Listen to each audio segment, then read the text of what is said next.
बाप की पगड़ी बचाने के लिए शादी के लिए तैयार हो गई। निकाह का दिन था। लड़की ने अपने उस लड़के को कॉल की जिससे वो मोहब्बत करती थी और उसे कहा कि शादी में ज़रूर आना। तो लड़के ने मना कर दिया। लड़की के बहुत ज़्यादा इसरार करने पर वो लड़का मान गया। जब निकाह का दिन था और निकाह का वक्त हुआ तो वो लड़का लड़की के सामने खड़ा था। वो लड़का उस लड़की की दी हुई अंगूठी पहन कर आया था जो कभी उस लड़की ने उस लड़के को दी थी। मौलवी साहब ने पहला कबूल है कहने को कहा।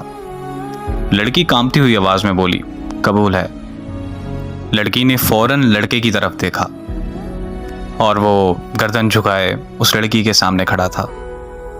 मौलवी साहब ने दूसरा कबूल है कहने को कहा तो लड़के ने अंगूठी उतार दी।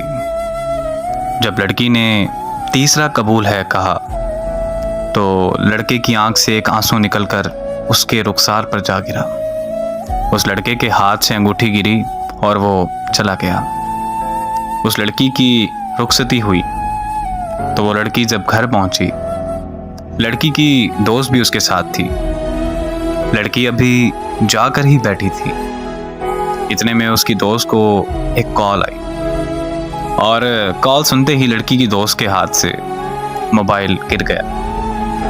लड़की के इसरार करने पर लड़की की दोस्त ने उसे बताया कि शादी हाल से जाते वक्त उस लड़के का एक्सीडेंट हो गया और वो वहीं मौके पर मर गया। ये अल्फाज सुनने ही थे कि लड़की के पांव तले ज़मीन निकल गई, मानो जैसे लड़की पर आसमान आ गिरा हो। वो लड़की अपने होश गंवा बैठी थी।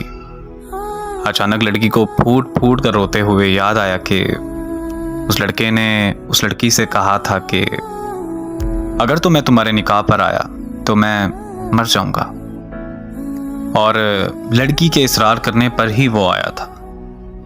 लड़की और फूट फूट कर रोने लगी कि मेरे कहने पर वो आया था।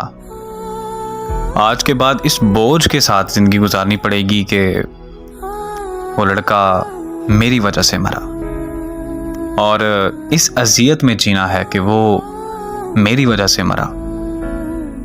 मर्द मर तो जाता है लेकिन वो अपनी पहली मोहब्बत को कभी नहीं भूलता। मानो कि उसकी पहली मोहब्बत ही उसके लिए पूरा कुल जहान होती है, और मर्द जिससे सच्ची मोहब्बत करता है तो उसका कब्र तक साथ निभाता है।